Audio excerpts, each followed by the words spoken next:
Okay, share.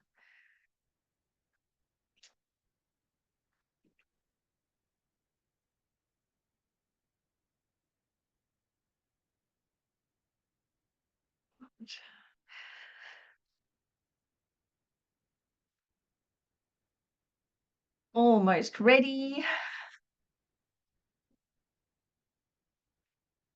See if I can see out of my glasses. Okay. And well, it's just past the hour. Now I did notice someone was in the waiting room. You're looking after everybody there, aren't you, Isabella? Yep, there's no one in the waiting room and it should be disabled so everyone can kind of just come in when they're ready. Fantastic. That's great. So, welcome back, everybody. How wonderful that you're here. How wonderful we get to meet again this week. Some of the weeks feel very full, don't they? Long, a lot of things happen in between classes. So we're on class 5, so we're ending to kind of towards the end of this course, got this week and next week, on becoming your best self, and I hope that's you're beginning to have some confidence in that it's possible and you're seeing some progress. It's a course that's supposed to be relevant whether you're Buddhist or not, whether you're religious or not, you just take what's gonna be useful. So, I might just briefly go through what we've covered, and then we'll see if you did the reflection sheets from last week or if you have any questions. Once I jog your memory about last week, anything that came up, any comments at all, that's all fine. So, what we've already covered actually is a huge amount, uh, starting with the 3 types of happiness and how happiness isn't just happy-go-lucky, but a sense of inner, peace, contentment, uh, meaning, and all of that type of happiness has to come from within. It's not entirely dependent on what's happening to us or our circumstances. It's mostly dependent on ourselves. We looked at the 8 worldly concerns, which isn't a value judgment that, you know, nice clothes and good food and wonderful music are bad things. No, no, no, they're good, but they're limited because they don't last. We get bored with them, and we end up doing things that we might regret to get them. Uh, how when we rely on what other people think or say about us, how it really rocks our world, even though it's just words. So things like that, the 8 worldly concerns are inherently unstable, and they destabilize us, and they destabilize our best self, that's for sure. We looked at the 3 higher trainings, which are things that we actually need to train in. They don't necessarily come easily. We may not be automatically talented at them to start with, but we can all train in them. So ethics, something I personally needed a lot of help with because I couldn't figure it out for myself. So what's ethical and what's not, what to do and what to abandon. Concentration, how to actually develop our concentration, and wisdom, how to then, with our concentration, be able to view the world more realistically. And that, of course, leads to greater happiness. Then last week, we looked at anxiety and depression and how, while they are awful, they do contain seeds of wisdom. And how do we listen? And pretty much how we do that is to not panic, as Venerable Rabina often says, but to recognize them as symptoms that we are out of step with reality, and also a symptom that is showing us exactly where to start looking and where to start investigating, because anxiety and depression are very much results of kind of unique things for all of us, different disturbing emotions, different life circumstances. And we can take heart because actually the reason they're painful is because they are out of step with reality. We're not being authentic. We're not being our best self. And so it hurts. And so actually they are the first signs of our Buddha nature bursting forth, just like a lotus bursts forth from the mud. So for the reflection sheets, I'm just going to get up the gallery so I can see you all. How did everybody go? Did you have any questions or comments or anything at all that came up from last week? Whether you did the sheets or not, it's okay. Just how's it been going? Oh yeah, Mary. Yeah. Well, I remember on the last week you were saying that, to identify with your Buddha nature, when negative things happen, and instead of focusing on, oh, this is my karma, I did something wrong and now it's coming back to me, which is very helpful. But then the next question I had is, well, what if, I know it's like, I don't know.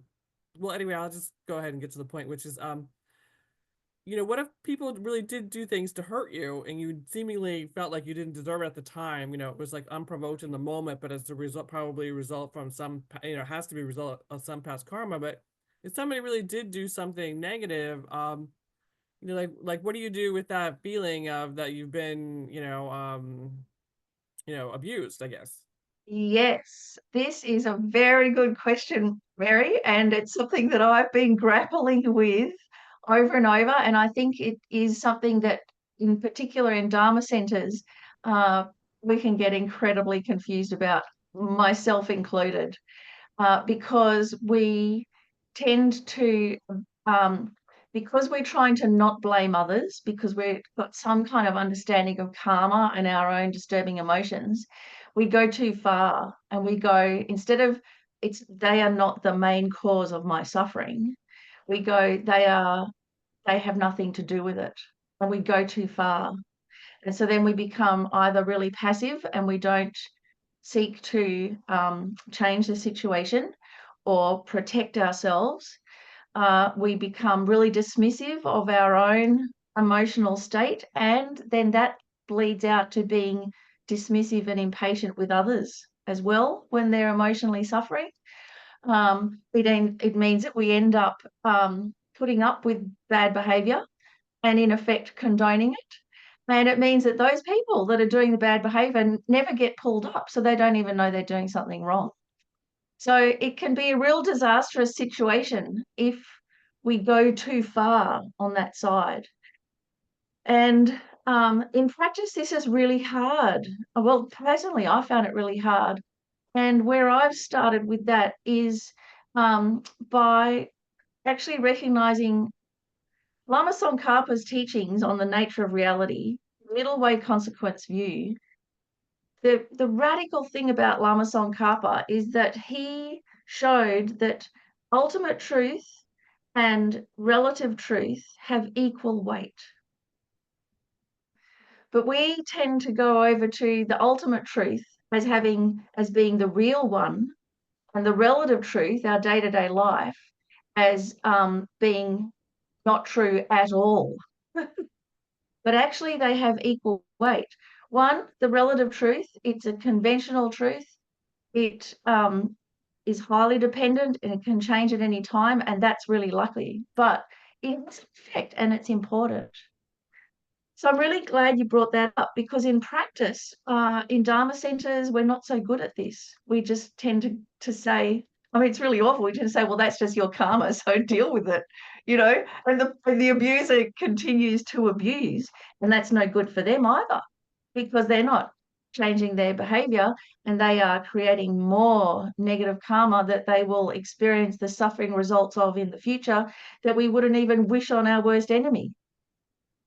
So recognizing the relative situation, the way that I've been able to frame it in my mind is to think of when other people are actually mistreating us or abusing us, to recognize that's unskillful behavior, but a budding Buddha just like us, number one, and that they are the trigger for our unhappiness, but that not the root cause. Because if I was wiser, it'd be water off a duck's back. So the reason it sticks and hurts is because of my side. But that doesn't therefore then mean it's nothing to do with them. It is something to do with them. And if we've got a Mahayana approach, and this is also what's helped me get through these situations, is I kind of owe it to help them as much as to help myself. So I hope that kind of goes some way to help work through it, Mary. Yes, it's definitely something to think about. Thank you. Great. And if I come up with anything else, I'll let you know, because that for me is definitely a work in progress. But anybody else? How do we go?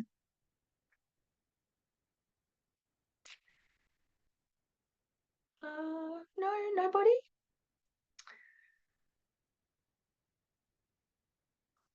You're all valiantly dealing with depression and anxiety? No depression or anxiety? Hmm.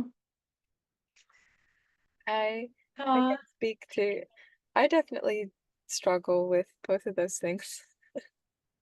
And I think one of the aspects that I've been dealing with throughout my life, and especially or more so in the recent 5 years, is just finding the discernment, which what is which kind of goes into what we were speaking about earlier. It's like, what is my mind telling me, or the conditionings or predispositions from my trauma or the wounding? What is speaking, and discerning that between my genuine feelings or my heart. yeah. And Well, I mean, in a way, and Venerable Rabina often says this too, to speak it out, because once we put words to our feelings, then we can start acknowledging them, appreciating them for what they are, and then dealing with them. And so what's interesting about when you speak it out, you'll see that our feelings don't make sense, and they shouldn't. They're feelings. But we try and force them to make sense. So by speaking them out, it's not about trying to, make them coherent or consistent or anything like that. It's just to recognize what's our state of mind and have a genuine, kind and compassionate response. And then, like you said, discernment then comes in and goes, once the kindness has happened, then discernment comes in and says, but is it true? And you keep on asking that. You come up with an answer and you go, but is it true? And then that way we're led through the situation. It's a two-parter. First, really acknowledge those feelings, and it takes courage to sit with feelings like that. And then the discernment. I think the other thing too that I forgot to say last week about, especially about anxiety and social anxiety, that again, one way that we can deal with that instead of panicking or trying to push it away, at the time, is we can use our Mahayana motivation and think, well, everybody else is shy and I'm shy, and I'm feeling, deeply uncomfortable and awkward, and because of that, then everything that comes out of my mouth is inappropriate and read the wrong way and whatever. So you kind of sit with that and acknowledge it, and then think, pretty much everybody else in the room is also feeling like this. Some of them actually worse than me. So I'm going to hold it for them. I'm going to hold the anxiety on behalf of everybody. And I'll live through the anxiety on behalf of them, and I'll work through it and be the hostess with the mostest and do all of that, because everybody else is suffering at least as much as me and probably worse. And that's the other thing that's got me through it. Otherwise, there's just no way. thank you, Miffi. Thanks, Isabella. Okay, anybody else? It's all good. Well, there's going to be time, as we go through the class. Any questions at all? Any comments? Please let me know. Let's have a look what we'll do today. We are on to the neurology of a habit pattern. How to how to recognize our habits, why bad habits are so difficult to break and positive ones take so much effort to develop. How come it's kind of weighted like that? So what's going on neurologically as well as psychologically? And also, so then breaking bad habits. Where do we start with breaking them?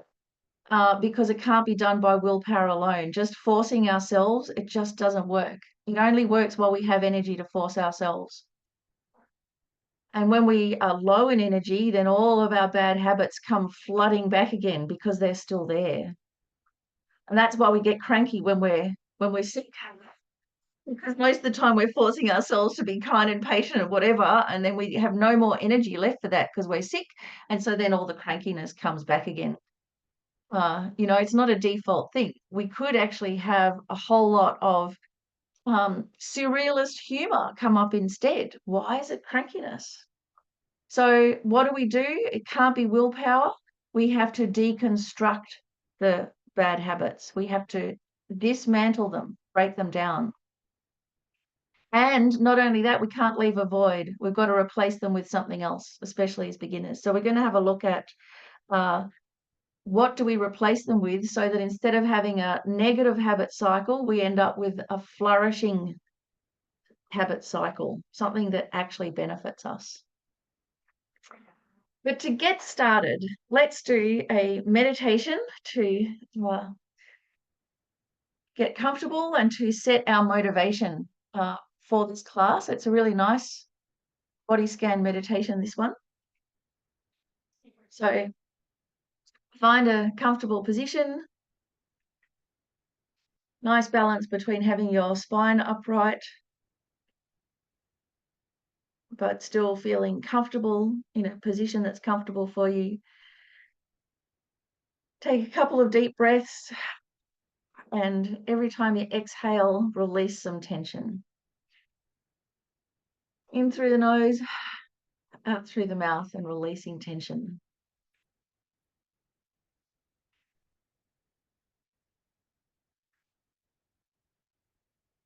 And then visualize your body as an integrated and interconnected system.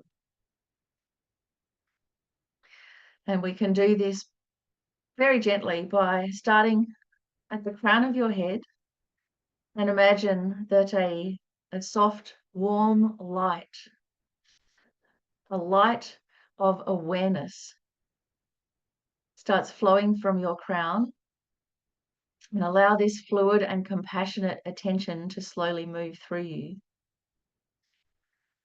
So from your crown, it flows across your forehead, releasing mental tension.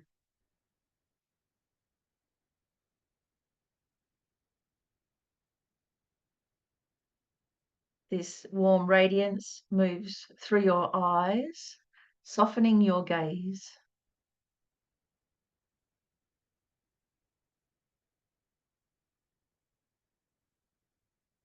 It flows over your cheeks and jaw, melting away any held grudges or stress.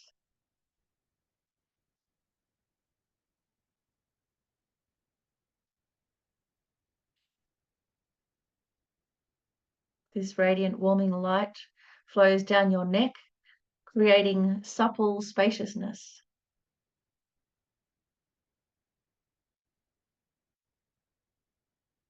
And it continues to flow along your shoulders, letting go of burdens and guilt.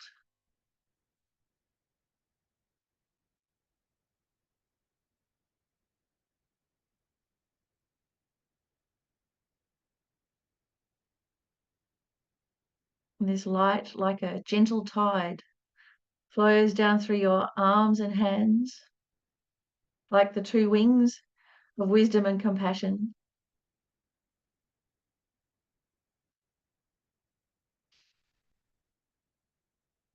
Feel that freely flowing energy of curiosity and kindness.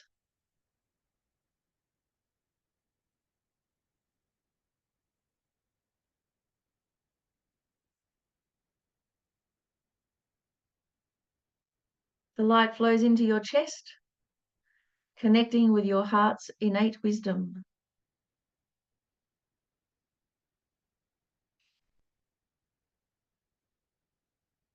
Down through your torso, the core strength of integrity, letting the body breathe itself.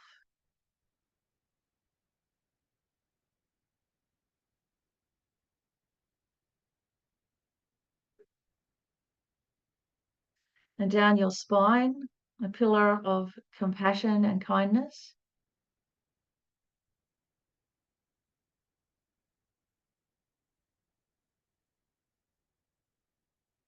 Into your belly, the powerhouse of transformative energy.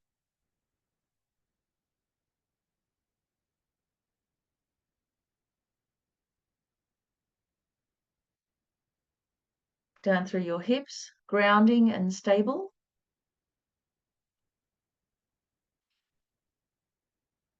Down through your legs, connecting to the earth and all the beings on it.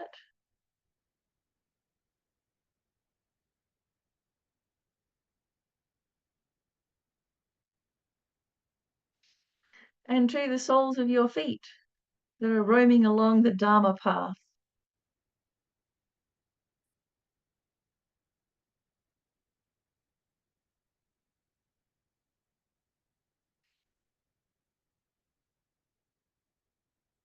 So rest in this embodied awareness, recognizing this body as a temporary and precious vessel for awakening.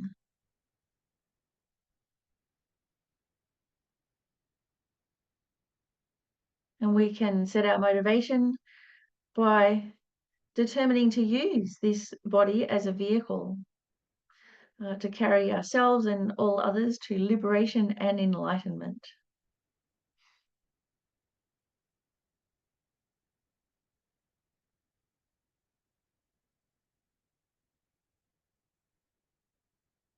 And so with our body and mind aligned with this motivation, then you can gently bring your focus back to the room.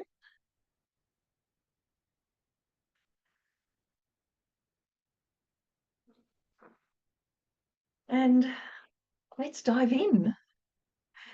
So we're going to look at habits. So it's worth figuring out, well, what actually is a habit? And it's not as obvious as we think. So first off, habit, it's an acquired behavior. So it's something that we do. If we do it repeatedly, it becomes involuntary, automatic. We no longer have to think about doing it. We just find ourselves doing it before we're even aware. So how long something takes, how much repetition we need for it to become a habit depends. It depends how strong that activity is, depends if it's a positive or negative one, depends if it's motivated by fear, attachment, anger, wisdom, compassion. All of these factors play a big difference. With animals, it just takes a few times. Like if we had semi-feral cats, they just learnt one time. They just did a mistake one time and they never did it again. Other animals might take a few times. Human beings,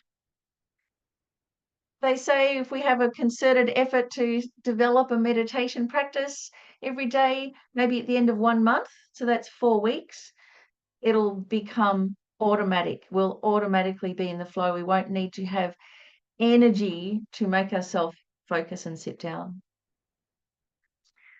So a negative habit isn't just something that is destructive. That's pretty obvious. If we have compulsions or addictions that are destructive to our health or our mental well-being, they're obvious. But a negative habit is also something that takes us away from something beneficial.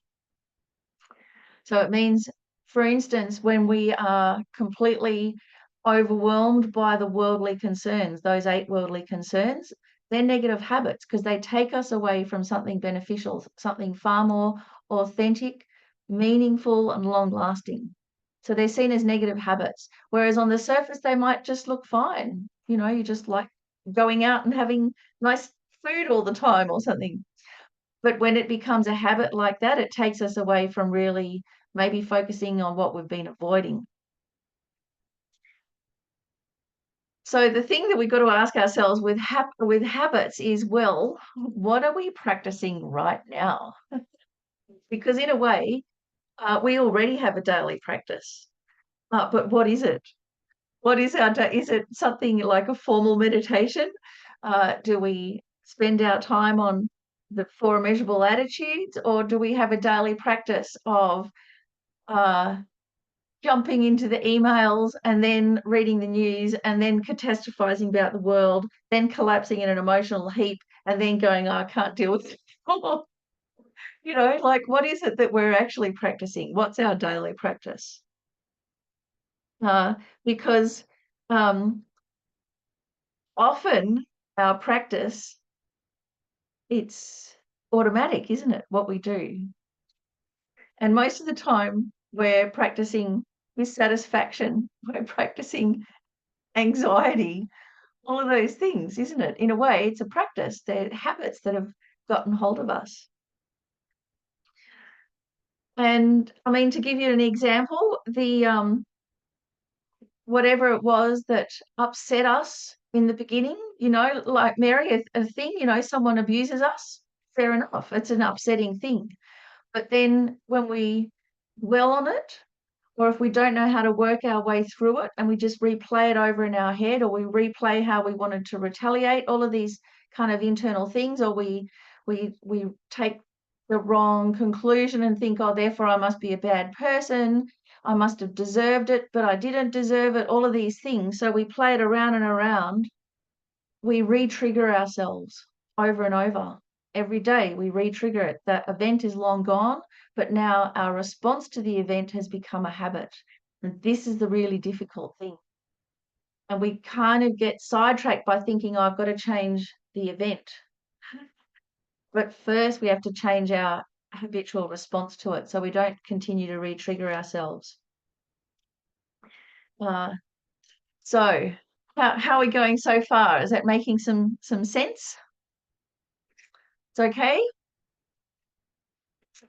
I mean, we're probably aware of our worst negative habits because they create so much pain. That's probably the one good thing about them, is that we can at least recognize them as being there. The more subtle, destructive habit patterns that we have take a lot more to reveal themselves, because on the surface, because they're to do with that kind of more unstable level of happiness. On the surface, they look like they're fine. It's just like what everybody says, you know, the pursuit of happiness, which is pretty much, you know, an accepted thing in American culture, isn't it? But it's just, how do you pursue it is moot point. So here's an interesting thing. Happiness is also a habit. So remember, happiness isn't something we wait around for. That's like waiting for Godot. We'll be waiting forever.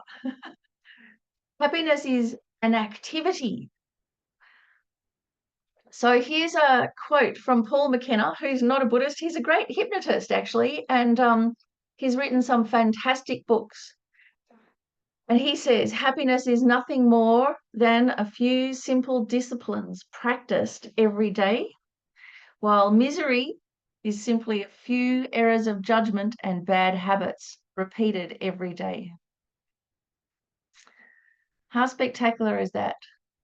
So if we look at it like this, waiting for happiness, it's just not going to happen. It's going to become further and further away from us because it's not something we passively have happen to us or endure. Happiness is an activity, which means it's got to become a habit.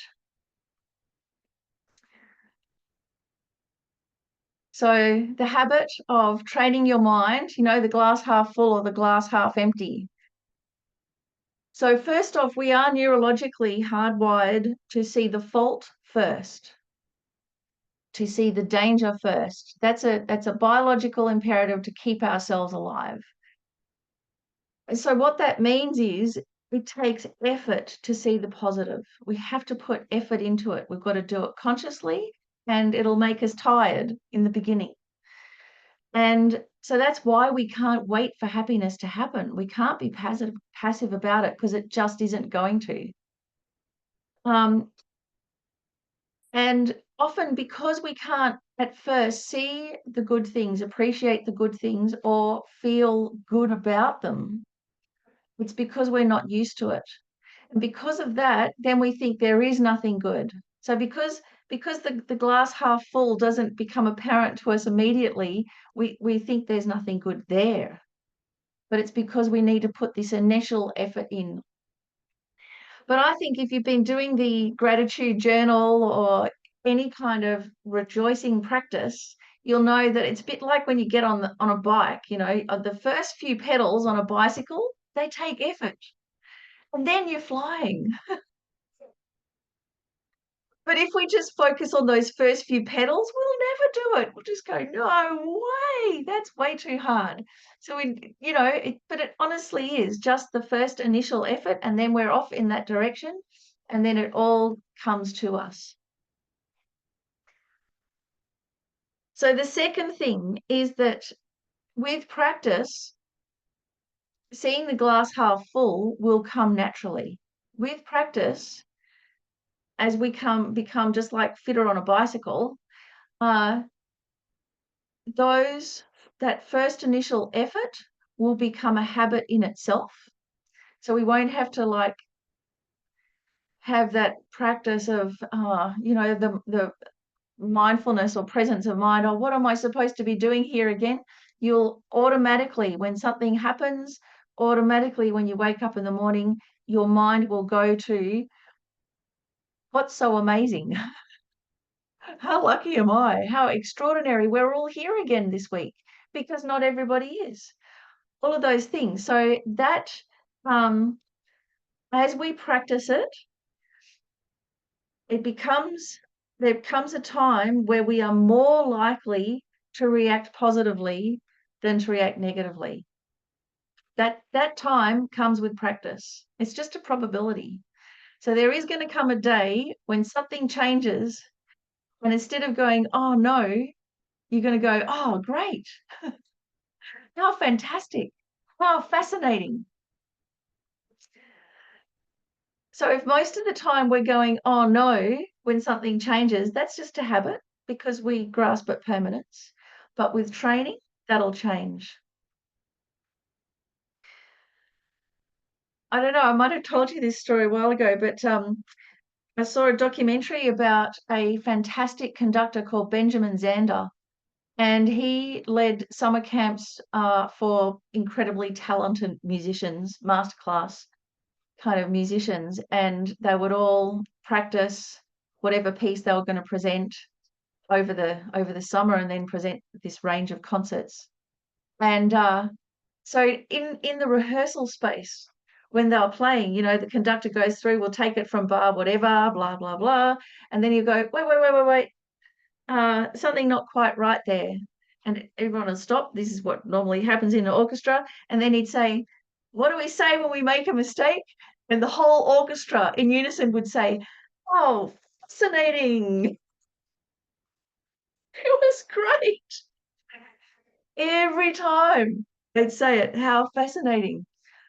So just by me seeing that documentary, it had such an effect on me that whenever I make a mistake, there's this little voice in my head that goes, oh, fascinating. That's so good. Instead of what normally comes up, oh, you idiot, or you shouldn't have, or what will people think? All of that. Fascinating. It's brilliant. So there does come a time where your habitual response will be a positive one. Just get over the hill and then it's okay. So your baseline changes. It changes from being the default, which is usually quite negative and down and depressed, to being the baseline comes up a bit. It's much more informed and awake and engaged with the world. So there are some things that we can get started with this. Well, how do we practice this activity of happiness?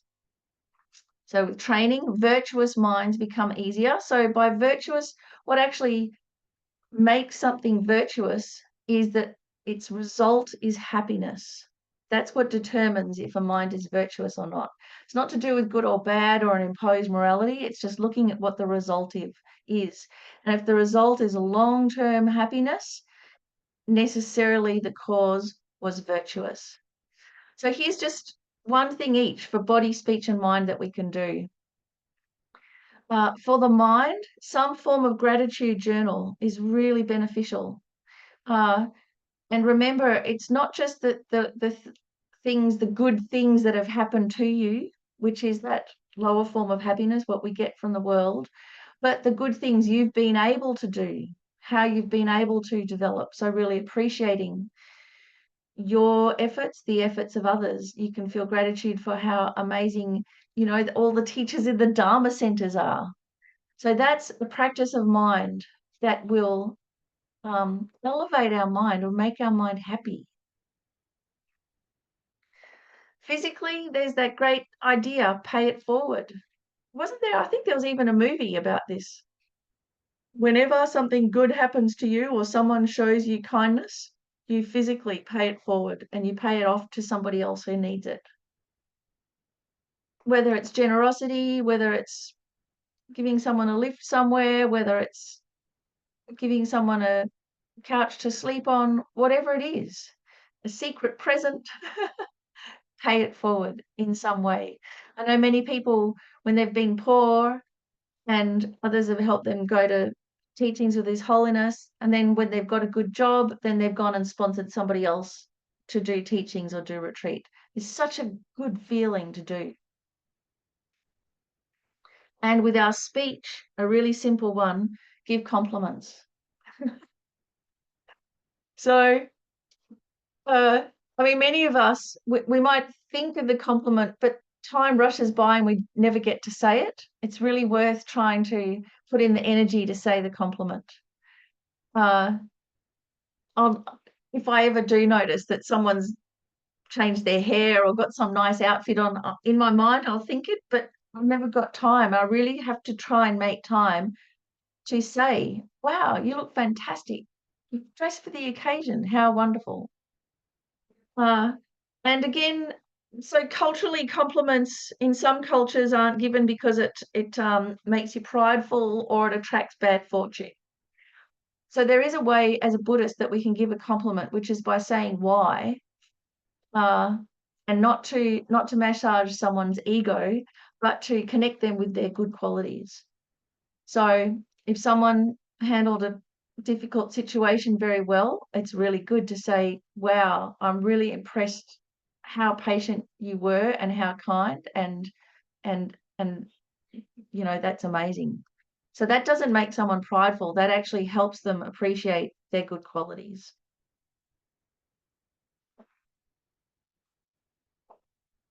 How does that sound?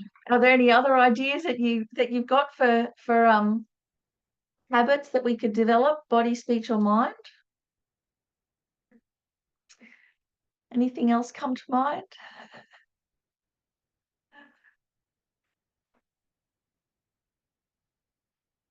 How can we develop like internal positive habits, like thinking more positive thoughts and like along those lines, and doing more positive things with your body? Well, with the mind, the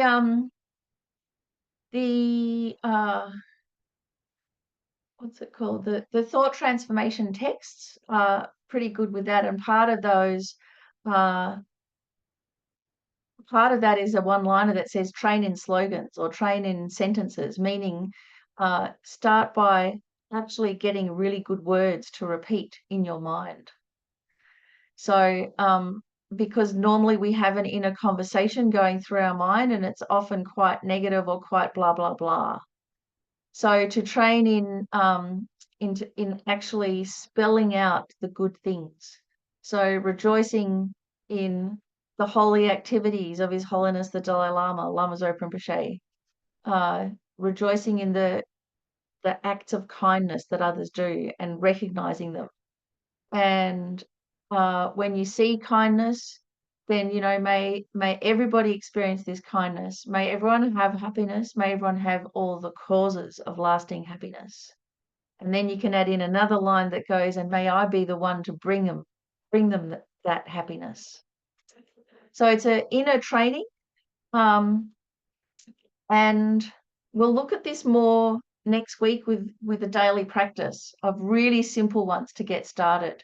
But all the thought transformation techniques, particularly for dealing with problems, have instructions of how to do this.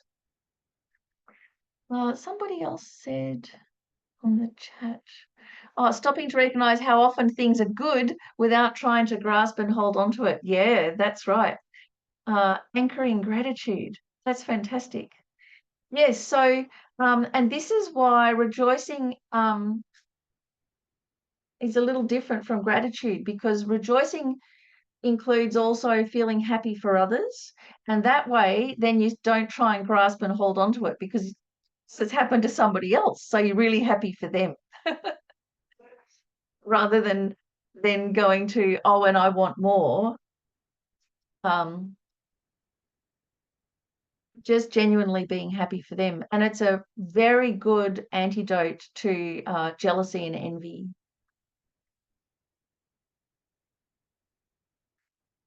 So here's a little something from Lama Yeshe.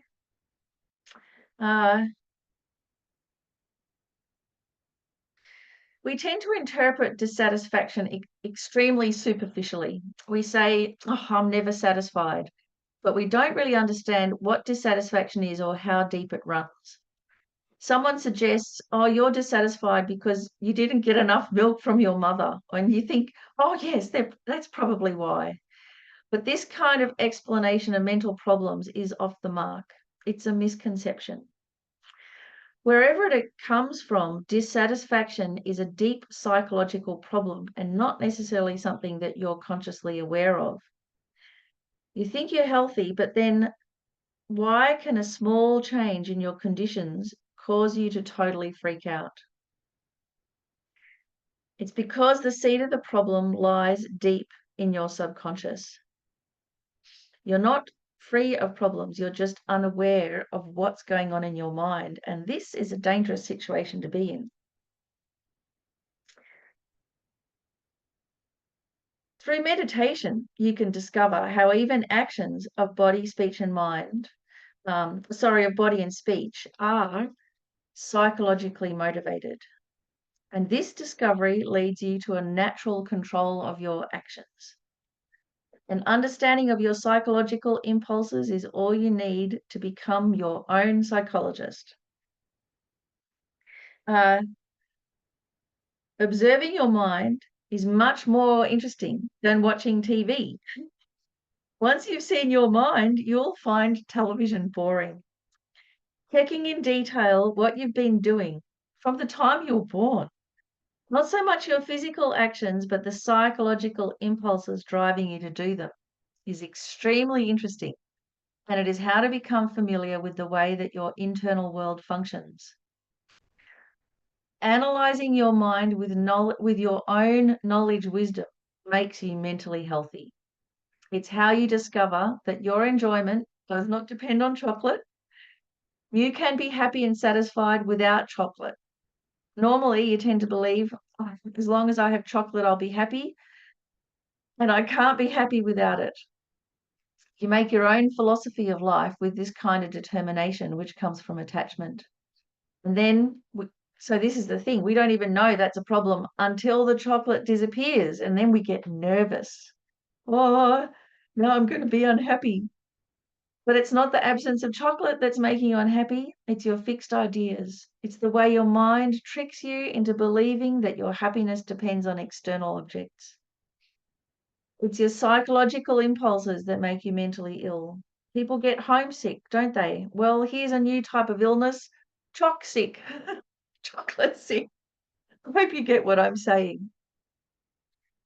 So this is all from The Peaceful Stillness of the Silent Mind, Buddhism, Mind and Meditation by Lama Yeshe. And so he's pointing out there is a cycle, and it's difficult for us to identify it, especially when we're in the throes of it, because it's not till quite a way through the cycle that we become aware that something's wrong. But what's been going on kind of behind the scenes actually led to that feeling. What's been going on behind the scenes led to anxiety or depression. And actually the anxiety and depression's way down the track. So I have a couple of cartoons to show you. Here's one. It's a nice Buddhist joke for you. Actually, technically, the glass is always full. It's half water and half air. I mean, isn't this brilliant? Because really it shows how, especially from the Buddhist point of view, things don't actually exist in the way they first appear.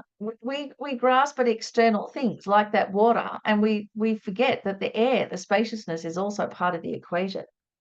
So, I mean, we can look deeper. Technically, the glass is always full. It's just how we're looking at it, how we're categorizing things. And remember, with depression and anxiety, like with anxiety, neurologically the same as anticipation. So how are we framing it? The glass is always full. Here's another one. The optimistic pessimist. Nothing really matters, so I may as well be happy. And I mean, this one you might think it's a bit twee, but actually it's this kind of reasoning that back in my teenage years was the reason I didn't commit suicide.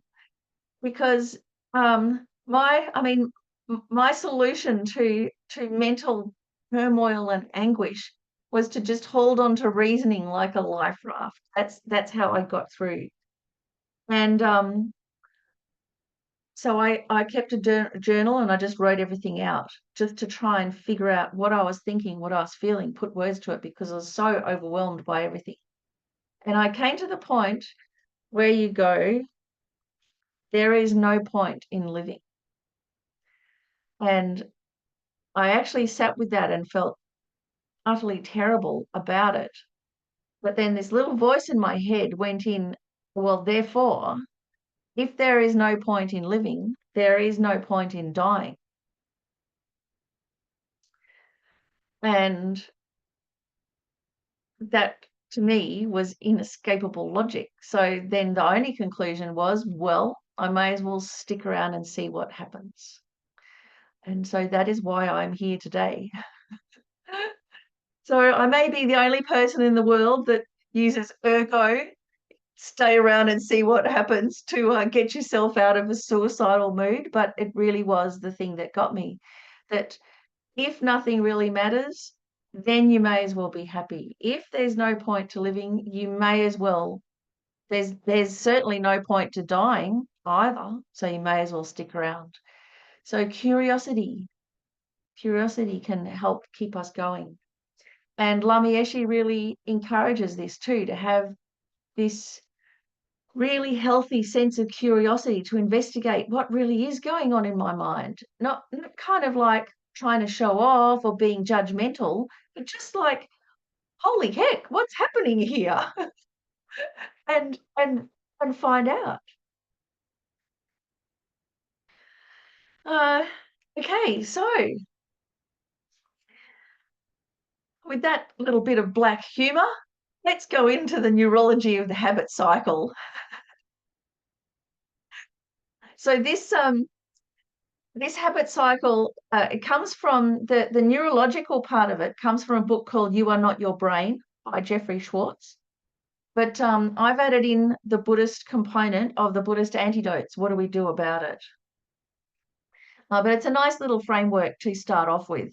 So I'll get this up now. And so normally we're feeding the monster, okay, with the neurology of a habit cycle. And so what happens, and we're not really aware of it in the beginning, but we have the input, all the sense data, the sounds, what's happening. If we're in a noisy environment, or if it's the cicadas are going off, or if it's nice birdies tweeting, with all of this sense data as well, memories arise, especially with smells, isn't it? You smell popcorn and everything comes flooding back about going to the movies or Saturday afternoons in summer, all of those things. And with that comes emotions.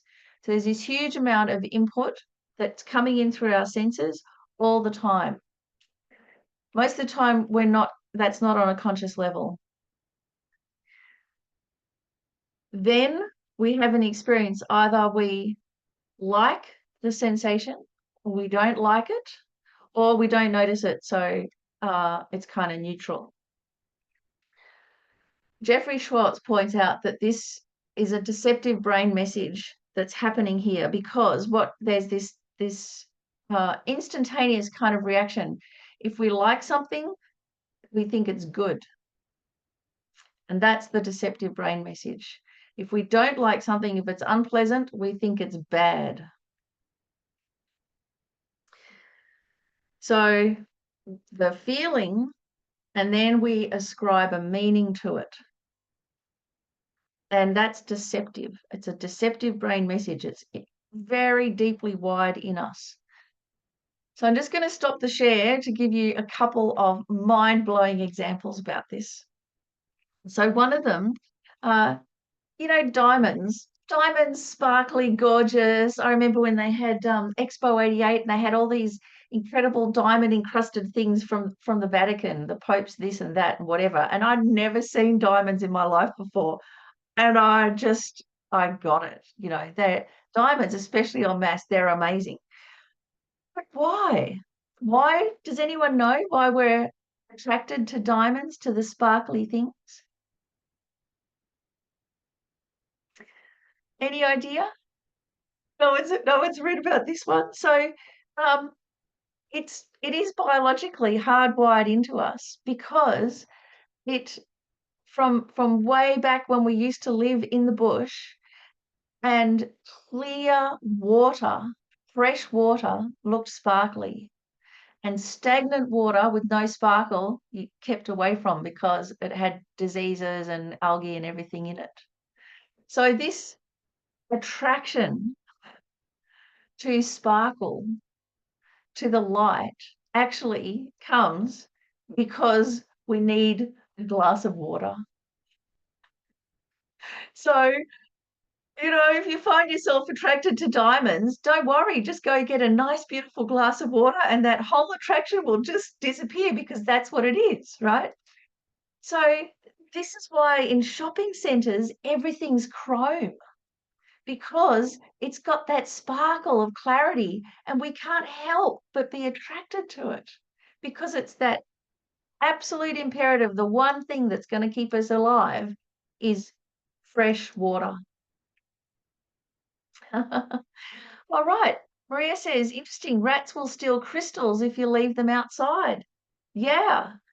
But also I think rats, that's the thing about Veshi Lungri Tungpa, who our centre's named after here in Brisbane. He had a couple of rats that stole his jewels from his altar. And actually, Lungri Tungpa was called Old Stony Face, because he always had this terrible scowl. He was always very gloomy. And someone asked him, why? And he said, well, how can I be happy when the sufferings of sentient beings are so vast? But there was one time when he laughed, and it's when it wasn't just this rat that stole the jewel out of his mandala set or off his altar. It was actually 3 rats, and they cooperated together. And so one of them laid on its back with its belly, and they put the jewel on its belly, and then one pushed and the other pulled, and they stole the jewel.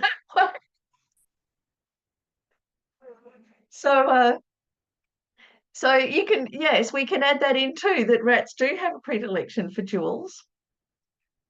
Yeah.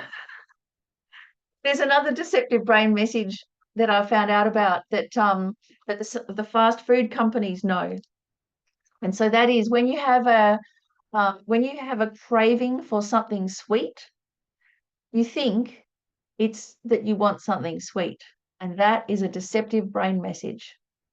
Actually, When you have a craving for something sweet, it means that you're really low on protein.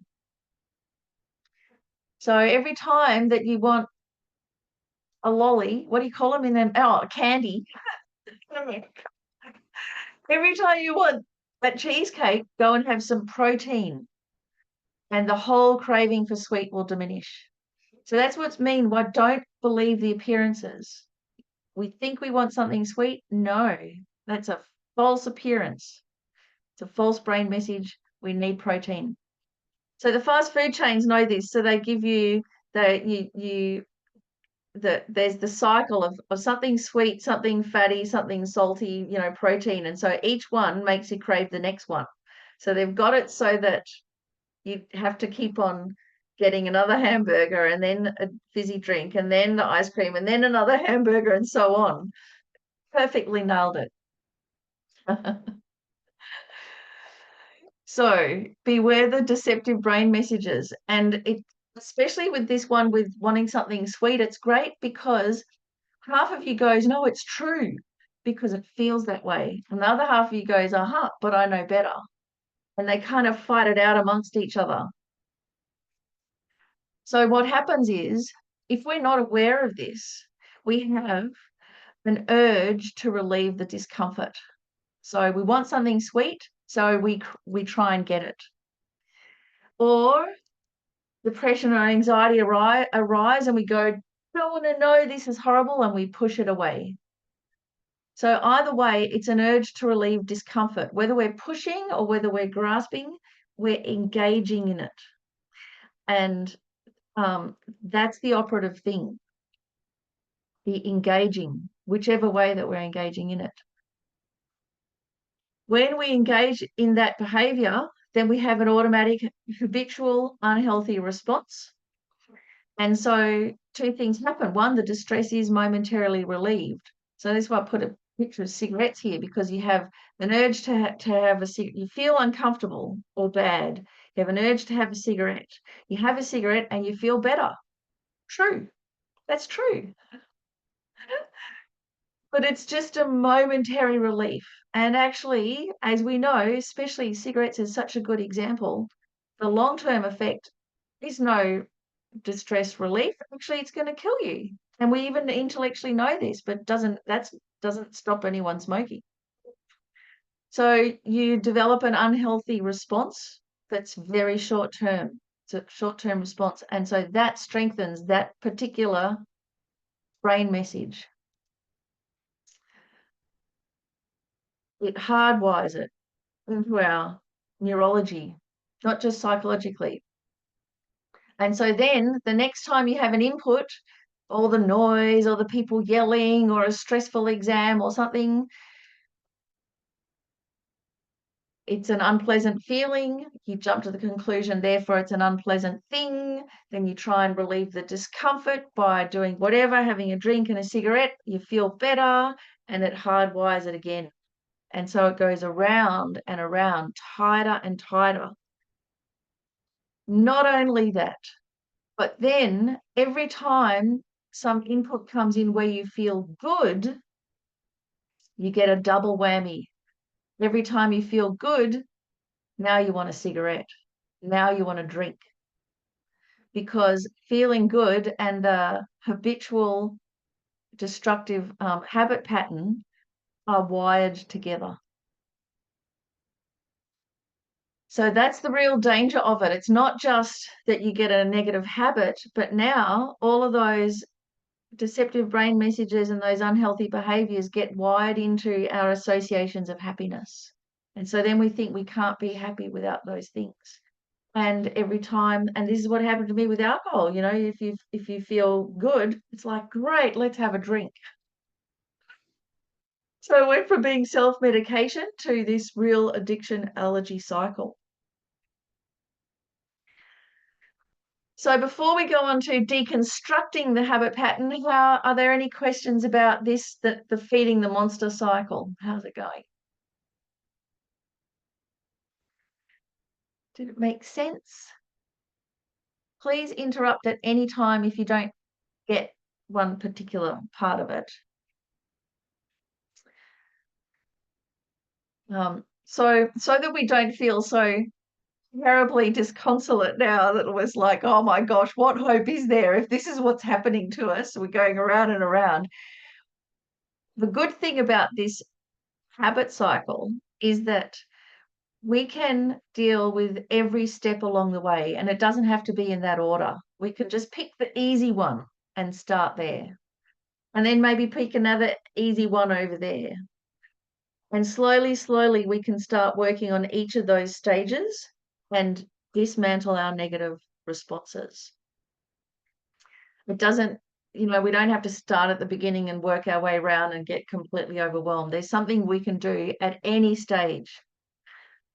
So let's have a look how we can deconstruct the negative habit cycle. So deconstructing it, this is now, instead of feeding the monster, we're going to have a flourishing cycle. So what's going to emerge out of all of this mud and muck is beautiful, pristine lotus flower of our mind. So right at the beginning here with the input, everything that's coming in from our senses, there's very little we can do about that, actually. We can change, sometimes we can change things, we can change our environment, but not necessarily. And some situations are intractable, we can't get out of them. So what we can change is our motivation, and especially when we wake up in the morning. So instead of just being passive and having the whole world deluge upon us, we become proactive and we bring positive things to mind, and we set a positive motivation for the day. So this is something we do have control over. So we waste so much energy trying to change everyone around us, trying to find a nice place to live, a better job, all of these things, but we're still unhappy. If we don't deal with our mind, doesn't matter where we go on holiday and we have a bad time. So the thing is to set our motivation consciously every day and to appreciate our fortunate situation, our rare, precious human life that is so much better than so many others, how fortunate we are, how much we can do with it, and encourage ourselves that way.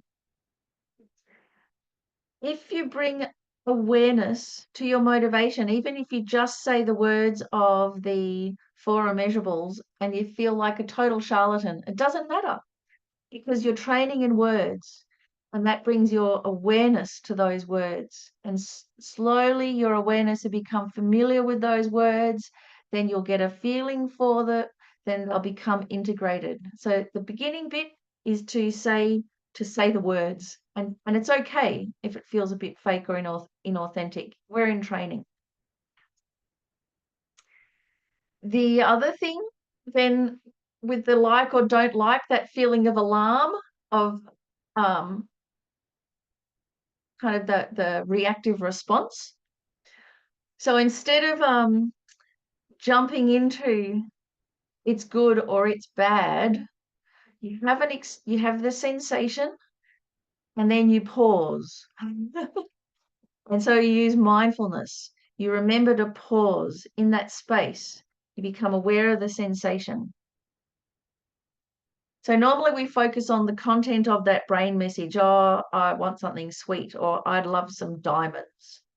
But with mindfulness, we can pause and we can name it more like a category. Attachment, craving, dissatisfaction, just a big, broad, general category, rather than jumping straight into the story of, I need some diamonds.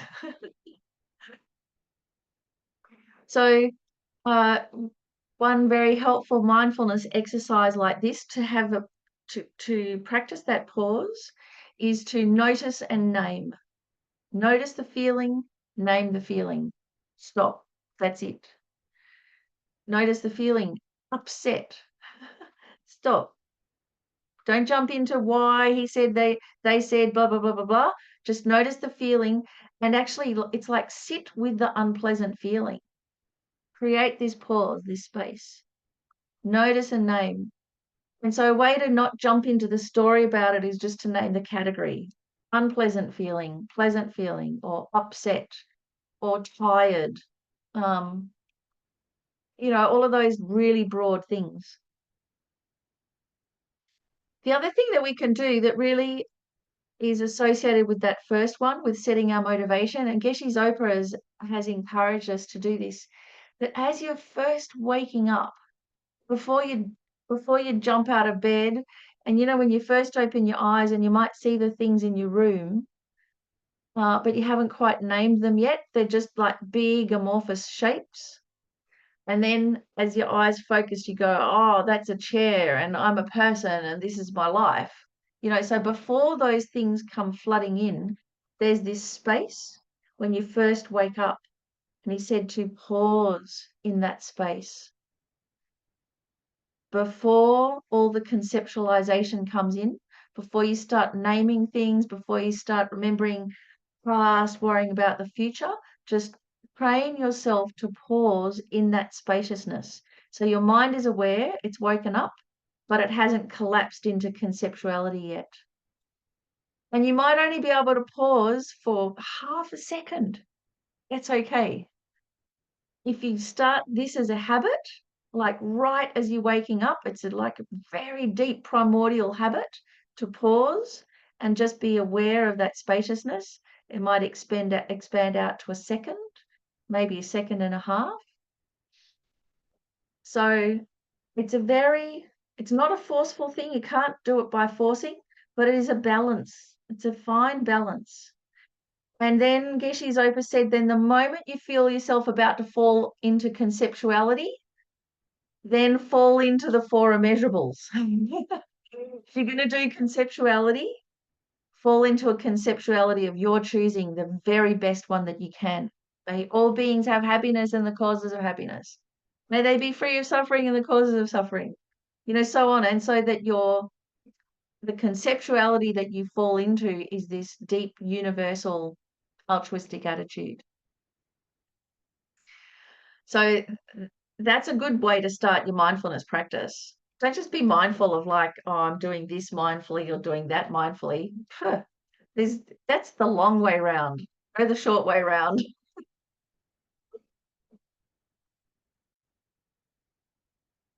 So right there, we can see with motivation and mindfulness already, if we do those two things in the morning, our whole day is going to be pretty good, even if it's a pretty bad day. We'll have a lot of fortitude and presence of mind to deal with things the way that we wish to, by being our best self, instead of just being reactive all the time. So the next stage, then, instead of the urge to relieve the discomfort, say we still have this bad feeling, or we're still worried about the day, or we're still depressed, or we still wake up with a feeling of dread, acknowledge the feeling without succumbing to the urge to get rid of it. And we need to, at this point, employ some discipline in our mind. So, for instance, with giving up smoking, instead of saying don't have a cigarette, or instead of saying I'm never going to smoke again, you say, yeah, I can have a cigarette, but in 15 minutes time. So what you're doing is you're putting a gap between the urge to do something to relieve that discomfort and the action. And that's, we need discipline to do that. We need to just stretch it out a little bit. Whatever it is, it might only be 1 minute. And so the trick, what I said to myself was, yes, instead of no, yes, you can have one. Okay, so I'm already relieved, but in 15 minutes time. So I can kind of relax. Yeah, I'm going to have a cigarette, but the urge and the activity becomes spaced out, spacious. Corey Jackson said about this, it's like when you're bored, you go to the fridge. You open the fridge, you look around, grab something, whatever, and then you go sit down, you're eating, but you don't even know you've done it.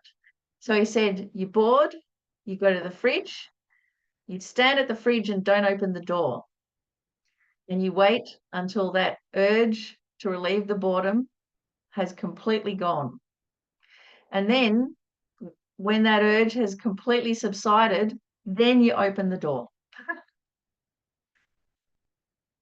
Anyway, he said he didn't have such a great time doing this because he kept on forgetting. So then he started putting obstacles between, because he was studying, so he had to procrastinate, go to the fridge and look what's in the fridge. So then he put obstacles on the way from where his study was to the fridge, so that he'd have to pause on the way before getting there. And then he forgot why he put all the obstacles on the way to the fridge.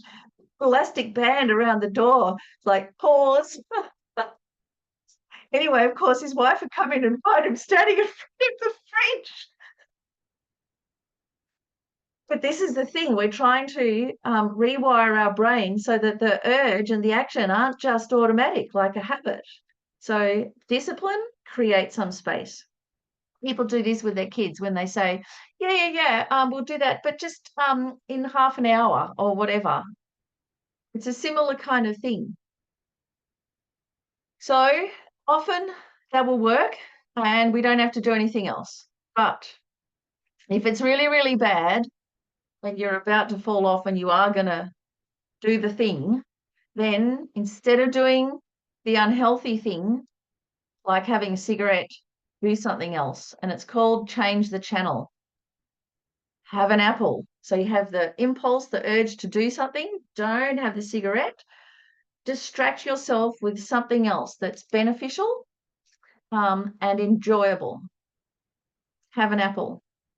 So it doesn't mean distract yourself with something else like a glass of vodka or a packet of Tim Tams or whatever. It's change the channel, distract yourself with something that's actually going to be good for you. It's not a punishment. It's not just something that's good for you and that you hate doing. It's something that you like. It's got to be something that you'd like to do. Because remember, a negative habit takes us away from doing something beneficial, and something beneficial necessarily brings joy to our mind. But what you might notice by here, when we've changed the channel, often, and people do this with kids, they go straight from a kid's upset and acting all cranky and disgruntled, they go straight to change the channel. They go straight to distraction as the method to deal with it, which is a disaster because it doesn't help the kids stretch their mind and develop a new habit. It's just actually putting in more distraction. And this is what we do with social media. We're a bit bored, we're a bit all at a loss, we're dissatisfied, we have that craving and hunger for entertainment and adulation and all of those things, and we go straight to distraction. And it's really hardwired in now. We can see the result. So this is a tricky one. Also, just for ordinary, everyday adults, that's what we do. We go and we find something new to do. We go shopping. We go on a holiday. We have some new hobby or whatever. But this shouldn't be our first go-to. It should be when we're about to fall off the discipline, where we've really tried and we're exhausted and we're about to fall off the wagon. Then we go and change the channel and do something that we enjoy, that is beneficial. And if we manage to do that, our skills will grow. Our positive brain circuits will be strengthened. So that then when we wake up in the morning, it's more likely that we'll remember to set our motivation. It's more likely that we'll be able to have 1.5 seconds of mindfulness. And so then now we have this natural flourishing. And then the next morning when we wake up, it's easier for us to recognize the good things, the help, the kindness of others. It becomes a habit. Then we're more relaxed. So mindfulness becomes easier. Then the discipline becomes natural. Instead of like forcing ourselves not to do something, we're naturally doing something positive. So you can see it becomes a positive flourishing cycle. And actually, the way we start seeing the world will change. We'll think the world has become a better place. But actually, it's that our mind has changed. The world's still the world, it's still samsara, and it's still nirvana because they're all in our mind. But the habit pattern, the day-to-day momentum has changed. So does it seem doable to you? Do you recognize what's the ones that you normally go to? What's your first go-to when you have a problem out of that cycle of the flourishing cycle? Mindfulness, discipline, distraction, changing the channel, what kind of things?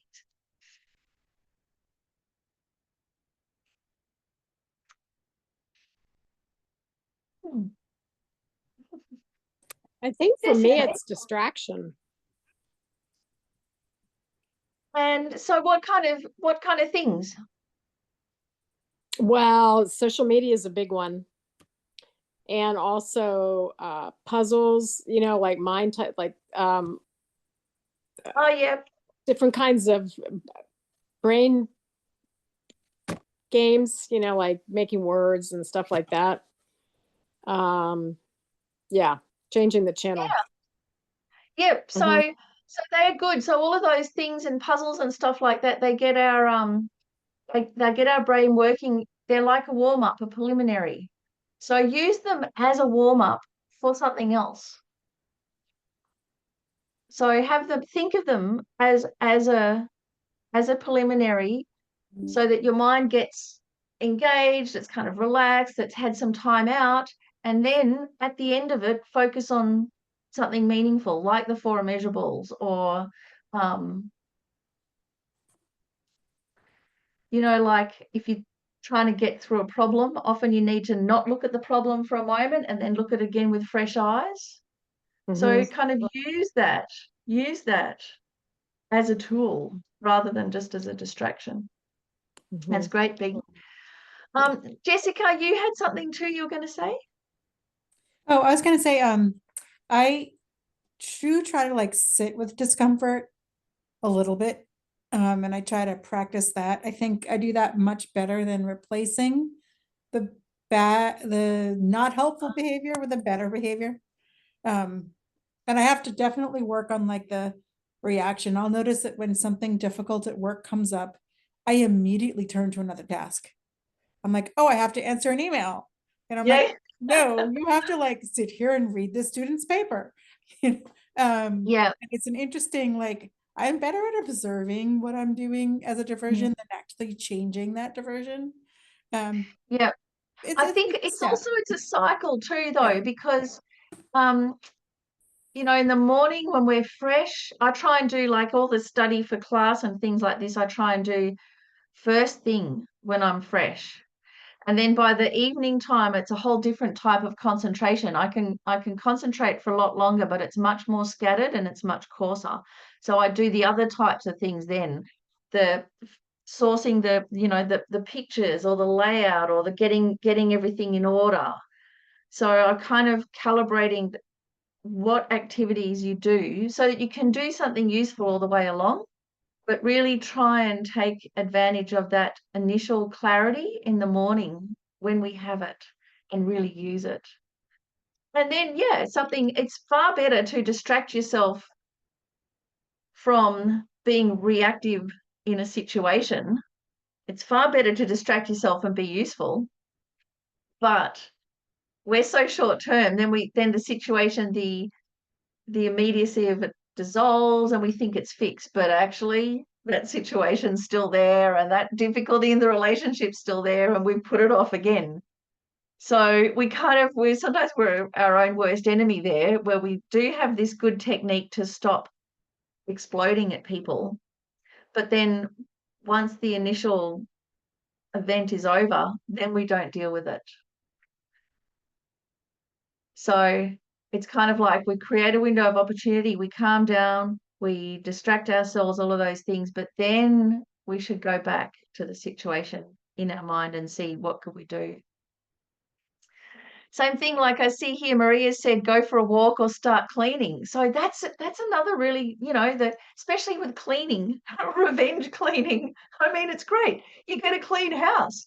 But if that's all you do, it's a total waste, because actually there is nothing virtuous about cleanliness. It's just a physical activity. It doesn't really matter one way or another that much. I mean, you need some kind of hygiene, but actually, if you have no stuff, then there's no problem anyway. So the thing about cleaning, when we clean, actually, it's an urge to clean our mind. It's like we also get that same urge when you've got to have a haircut. You're just like, I've got to get my hair cut. And it's this urge to just shed the old view.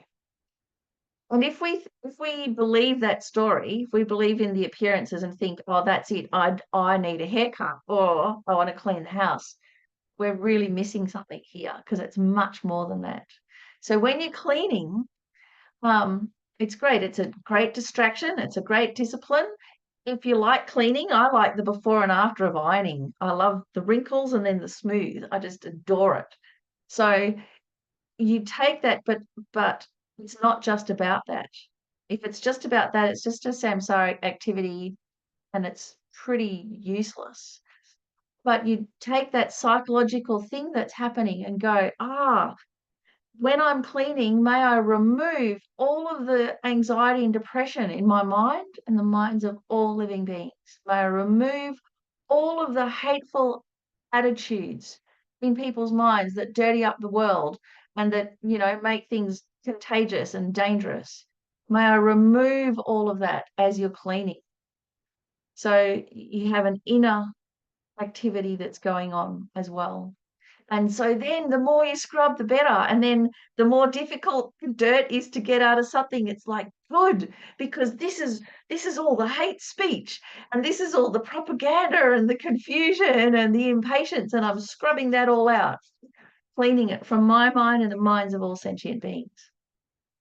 So then you'll get a clean house, but also cleaning then can become part of the path to enlightenment. And this has an extra bit to it, because normally, who wants to clean anyway? I mean, I resent all of this life maintenance that we have to do, but who knew cleaning can become part of a path to enlightenment? Geez, that's my husband's path. It's not my path. So that's one. We can put some depth in there, and it's great if you do. I mean, I know sometimes people do like cook cookies in the middle of the night. That too can be a thing. But instead of just cookies and just for those people, think, may all living beings have the sustenance of the Dharma, and may it be as delicious as these cookies, and as easily accessible as these cookies.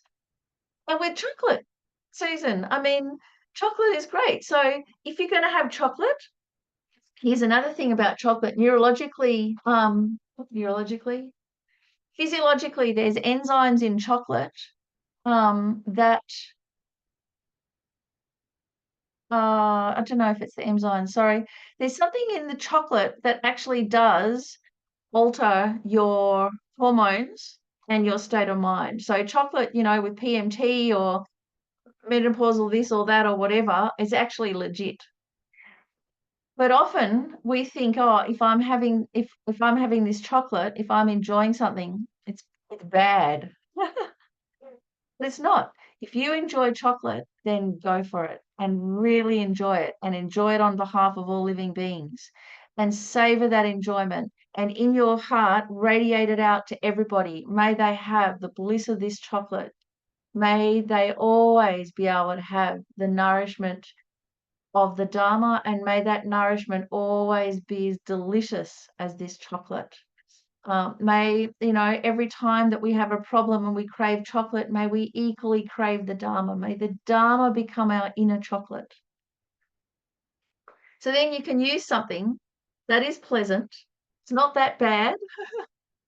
It can even be good, and you can use it on your path to enlightenment. And then that way, instead of having the chocolate just using up your good karma and creating more craving and attachment, you can use that pleasant experience and share it. It's a really good thing to do. If you get really good at that, then you could probably start doing that with a lesser evil, like an apple or, you know, some eggs. Who knows? Okay, so now I've just got some little handy hints and then we'll do our last meditation. Okay, so the handy hints. In summary, habit doesn't go away by itself. If we leave it by itself, a negative habit, actually, it's not only not going to go away, it's going to get bigger. If we put things off because they're too hard or whatever, those things will grow, and that's scary. So we've got to actually deconstruct them, put in place this positive cycle. Don't just hope that the habits will go away. It's not what you think or feel at the time that matters, but it's what you do. So actually, how we think or feel at the time, whether we're craving something or whether we don't want to feel this or that, it just doesn't matter that much. It's an emotional sensation. What actually matters at the time is what we do, how reactive we are. And it's best to slow it down. Whatever you do, slow it down. Pain is unpleasant, but it's also important. Feelings of anxiety and depression, they're unpleasant, but they're important. They are the beginnings of compassion and kindness towards others.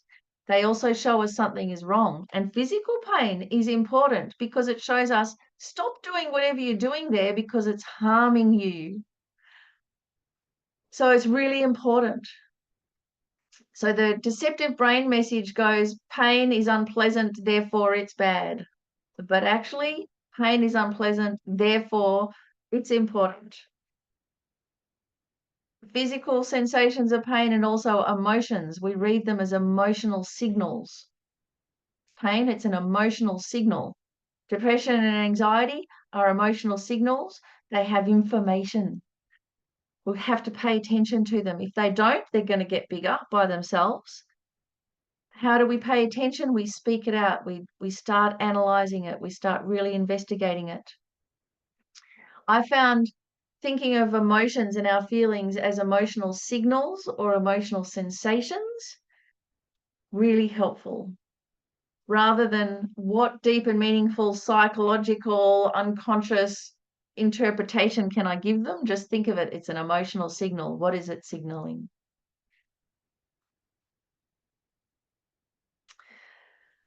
Don't give up what you want most for what you want now. So the short term often dominates what we want now. You know, the cigarette, I want it now and I feel better. But actually what I want most is a long life and good health and peace of mind.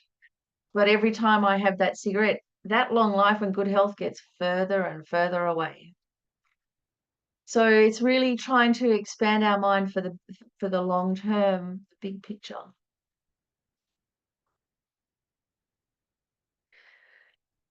So we have a little meditation called Taming the Monster.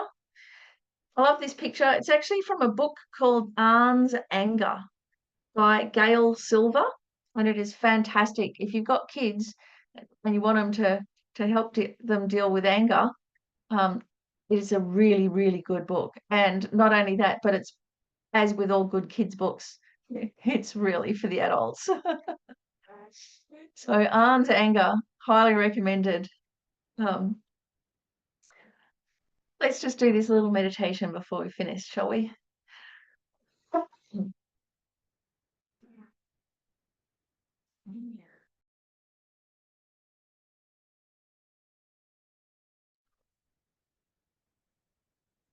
So take a nice deep breath and allow your body to settle into a comfortable position.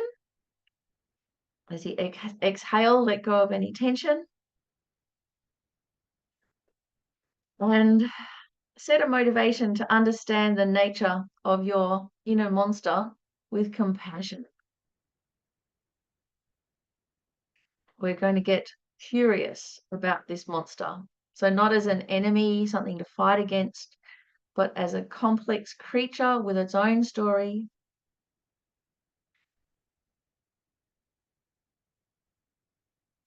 You may already be quite familiar with your inner monster, what it looks like, what triggers its emergence,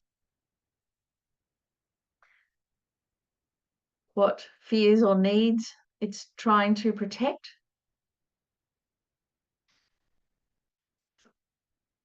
So notice how the monster feels in your body.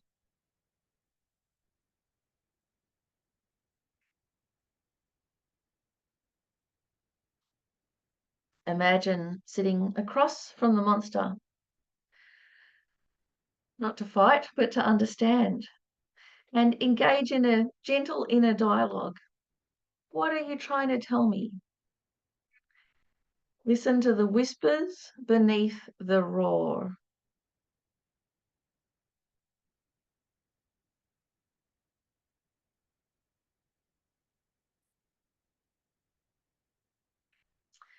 The monster's hungry for attention and ready to be fed by our reactive thoughts, consuming your peace and clarity. And every time you automatically respond to discomfort, you're unknowingly feeding this monster a feast of emotional energy. It's like nurturing a wild creature that thrives on your unconscious patterns, growing larger with each impulsive bite.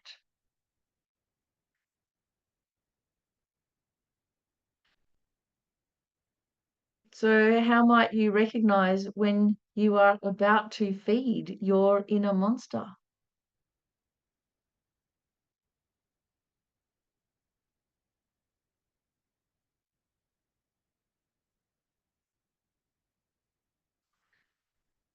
Practice sitting with the uncomfortable feelings.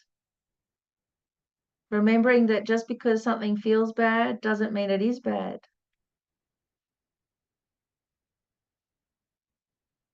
By creating a mindful pause, you interrupt the automatic feeding cycle.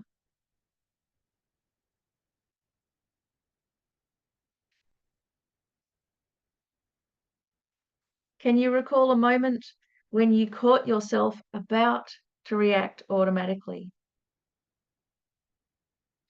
but you caught yourself beforehand?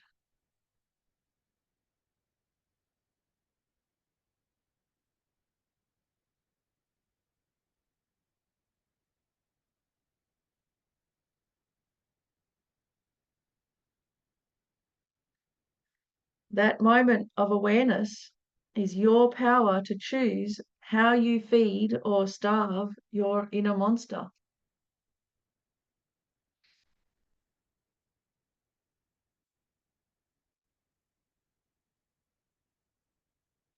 Imagine transforming its protective instinct into a source of creative strength. How might you redirect this monster's attention?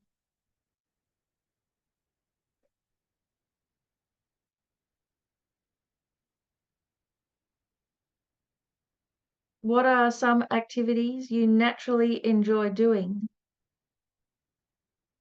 that bring long-lasting benefit,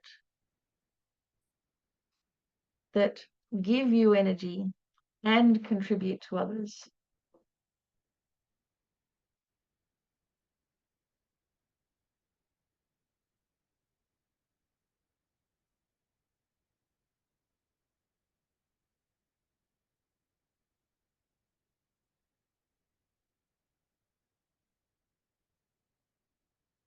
So throughout your day, notice moments when the monster begins to stir, and pause, breathe, create space.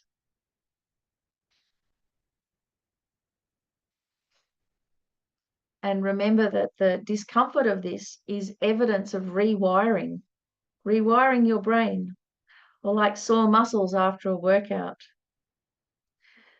These moments are signals of growth, pathways to a more integrated, compassionate self.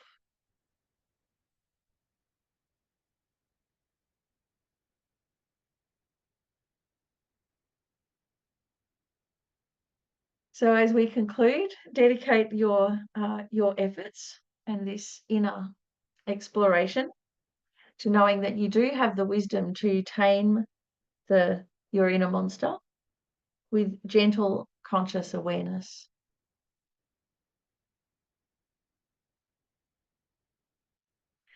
And dedicate that we have the courage to do that, and then will be very beneficial to everyone around us when they too have problems. We'll have the courage and the wisdom to be able to help them, and at the very least, we won't make things worse.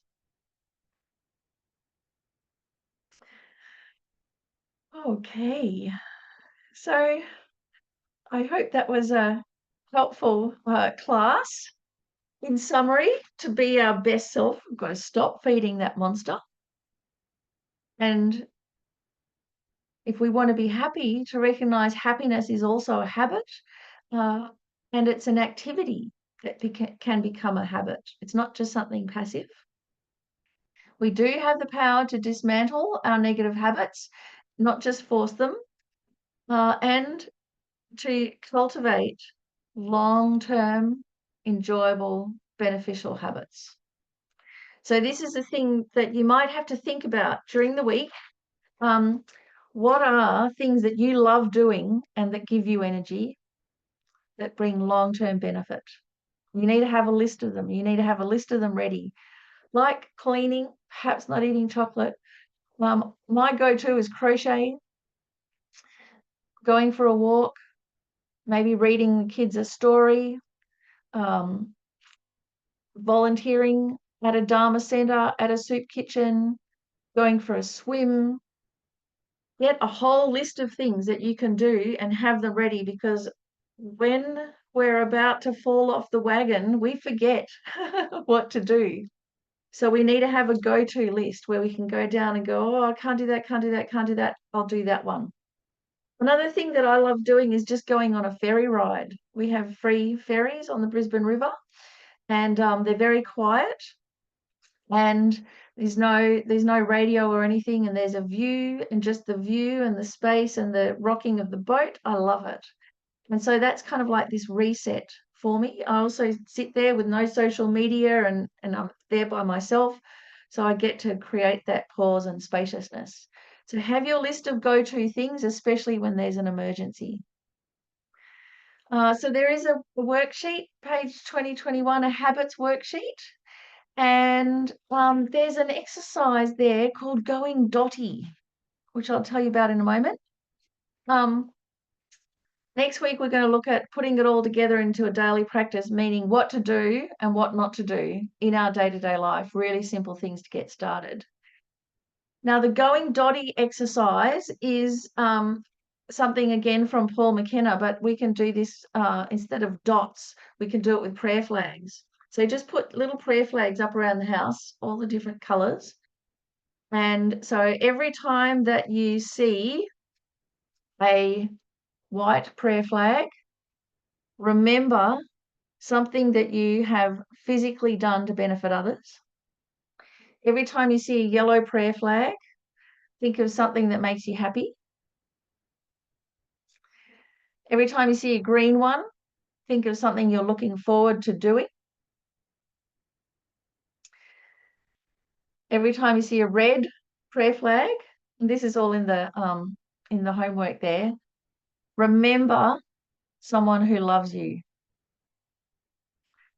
And every time you see a blue prayer flag, remember one of your qualities, the qualities of your mind, whether it's patience, compassion, generosity, whatever they are.